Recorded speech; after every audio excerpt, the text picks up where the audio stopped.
terdiri dari agenda selnya, yaitu pertama kebutuhan dana, kedua yaitu sumber dana, yang ketiga yaitu aliran kas, yang keempat yaitu biaya modal, yang kelima yaitu inisial dan operasional cash flow, yang keenam yaitu analisis kepekaan, dan yang terakhir yaitu penilaian dan pemilihan investasi. Kebutuhan dana dalam sebuah perusahaan dapat dipenuhi melalui kebutuhan dana eksternal maupun dana internal. Sumber dana perusahaan internal berasal dari laba ditahan. Nah, dana yang diperoleh dari sumber eksternal berasal dari para kreditur dan pemilik, peserta atau pengembalian bagian dalam perusahaan. Dana yang diperlukan untuk membangun dan mengoperasikan bisnis ini dikelompokkan menjadi dua kelompok. Yang pertama yaitu dana yang dibutuhkan untuk membiayai pengadaan barang modal atau barang tetap. Yang terakhir yaitu dana yang dibutuhkan untuk membiayai kebutuhan modal kerja awal neto. Baiklah, saya Tiara Safira akan melanjutkan penjelasan pada slide selanjutnya, yaitu sumber dana. Sumber dana terbagi menjadi tiga. Yang pertama yaitu sumber pendanaan usaha, yang kedua sumber dana berdasarkan jangka waktunya, yang ketiga sumber dana perusahaan. Yang pertama yaitu ada sumber pendanaan usaha. Sumber pendanaan usaha terbagi menjadi 8. Yang pertama dana pribadi, yang kedua dana dari sistem gadai, yang ketiga pinjaman kepada lembaga non formal, yang keempat bermitra atau berpartner, yang kelima hibah, yang keenam pinjaman ke lembaga non bank, yang ketujuh pinjaman ke bank, dan yang terakhir yaitu pasar modal. Selanjutnya yaitu ada sumber dana berdasarkan jangka waktunya. Yang pertama yaitu pembiayaan jangka pendek. Jenis pembiayaan ini digunakan untuk kegiatan operasional perusahaan sehari-hari yang wajib dikembalikan dalam waktu kurang dari 1 tahun, seperti dari sumber internal, factoring atau anjak piutang, trade credit, commercial paper, komersial bank, uang teman, uang keluarga, dan lain sebagainya. Yang kedua yaitu ada pembiayaan jangka panjang. Dana ini adalah dana yang didapat perusahaan untuk berbagai keperluan jangka panjang perusahaan, bisa dari kreditor, investor, pemilik perusahaan, dan lain-lainnya, yang dananya dapat dikembalikan dalam waktu tempo lebih dari setahun. Selanjutnya yaitu ada sumber dana perusahaan. Sumber dana perusahaan ini terbagi menjadi 4, bisa berasal dari dana internal, dana investor, dana supplier, dan lembaga keuangan. Selanjutnya yaitu adalah aliran kas. Aliran kas adalah bagian dari laporan keuangan suatu perusahaan yang dihasilkan pada suatu periode akuntansi yang menunjukkan aliran masuk dan keluar uang atau kas perusahaan. Informasi ini penyajiannya diklasifikasikan menurut jenis kegiatan yang menyebabkan terjadinya arus kas masuk dan kas keluar tersebut. Ada beberapa aktivitas yang memberikan informasi yang memungkinkan para pengguna laporan untuk menilai pengaruh aktivitas tersebut terhadap keuangan perusahaan serta terhadap jumlah kas. Aktivitasnya itu adalah yang pertama arus kas dari aktivitas operasi, yang kedua arus kas dari aktivitas investasi, dan yang terakhir yaitu arus kas dari aktivitas pendanaan. Biaya modal dan inisial operasional cash flow. Biaya modal atau cost of capital mengacu pada jumlah pengembalian yang harus dimiliki oleh perusahaan atas investasi tertentu setelah biaya modal telah diperhitungkan. Cost of capital biasanya menentukan tingkat pengembalian yang diperlukan untuk membujuk investor dapat membiayai produk penganggaran pada modal. Inisial dan operasional cash flow ini ada dua ciri, yaitu pertama, inisial cash outflow merupakan pengeluaran kas untuk membiayai proyek selama dalam proses perencanaan konstruksi sampai dengan proses proyeknya siap untuk dioperasikan. Yang kedua, jika aktiva tetap atau misal pabrik sudah berdiri, investasi mulai menghasilkan aliran kas masuk, misalnya dari penjualan aset. Aliran kas operasional ini diperoleh setelah perusahaan telah beroperasi. Biaya yang dikeluarkan, misalnya biaya promosi, dan biaya operasional lainnya. Jumlahnya juga lebih kecil dibandingkan dengan kas masuk. Analisis kepekaan. Analisis kepekaan adalah analisis yang dilakukan untuk mengetahui akibat dari perubahan yang terjadi pada parameter-parameter terhadap solusi optimal yang telah dicapai. Perubahan parameter yang dapat mempengaruhi ini adalah solusi optimal. Analisis kepekaan ini memiliki metode praktis.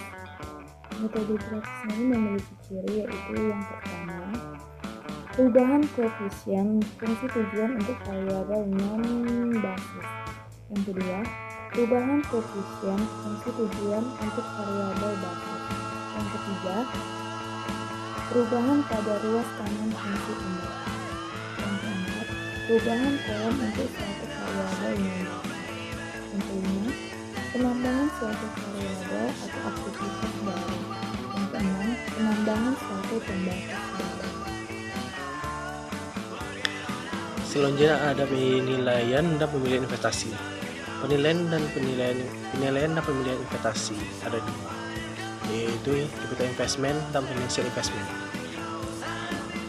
Capital investment ialah investasi pada barang-barang modal yang berguna berupa aktiva tetap yang dapat dipergunakan untuk menghasilkan tambah kemakmuran bagi perusahaan. Investasi ini sifatnya nyata berjangka panjang seperti investasi pada tanah, mesin, dan bangunan. Yang kedua ada financial investment, ialah investasi pada bagian instrumen keuangan seperti surat berharga, obligasi, saham, dan mata uang asing. Investasi ini dapat dilakukan baik dengan jangka waktu yang pendek maupun jangka waktu yang panjang. Penilaian investasi adalah proses evaluasi dari keinginan yang membuat permohonan investasi yang meliputi beberapa hal seperti penggantian pabrik dan mesin yang telah habis pakai, pendirian pabrik baru, dan pengambilan perusahaan lain, pengembangan produk baru, kampanye promosi penjualan, jalan raya baru, atau rumah sakit. Pentingnya penilaian keputusan investasi. Keputusan investasi berjangka panjang sehingga kesalahan yang dapat mengambil keputusan akan mempunyai akibat yang panjang dan berat. Serta kesalahan yang dapat diputuskan ini tidak dapat diperbaiki tanpa adanya kerugian yang besar. Keputusan investasi menyangkut terhadap hasil keuntungan di masa yang akan datang.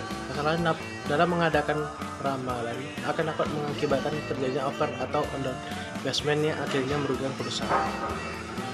Dana yang dikeluarkan untuk memperoleh investasi yang sangat besar dan jumlah dana yang besar tersebut tidak bisa diperoleh kembali dalam jangka pendek atau diperoleh sekaligus. Dana yang dikeluarkan akan terlihat dalam jangka panjang sehingga perusahaan harus menunggu selama jangka cukup lama untuk bisa memperoleh kembali dana tersebut. Metode penilaian investasi ada 4 macam, yaitu metode net present value, yang kedua metode payback period, yang ketiga internal rate of return, yang keempat average rate of return. Kesimpulannya yaitu kebutuhan dana dalam sebuah perusahaan dapat dipenuhi melalui kebutuhan dana eksternal maupun dana internal. Sumber dana perusahaan internal berasal dari laba ditahan, sedangkan dana yang diperoleh dari sumber eksternal berasal dari para kreditor dan pemilik, peserta atau pengambilan bagian dalam perusahaan. Sumber dana yang terbaik adalah sumber dana yang dapat diukur manfaat dan risikonya. Bagi perusahaan yang memiliki sumber dana internal kuat dapat memilih opsi penyediaan dana internal. Namun, untuk menjaga kesehatan cash flow usaha, sumber dana dapat dipertimbangkan yang berasal dari eksternal, baik itu bank, supplier, maupun investor. Adapun pengertian aliran kas, yaitu kas merupakan alat yang amat penting dalam perusahaan dan diperlukan baik untuk membiayai operasi perusahaan sehari-hari maupun untuk mengadakan investasi baru dalam aktiva tetap.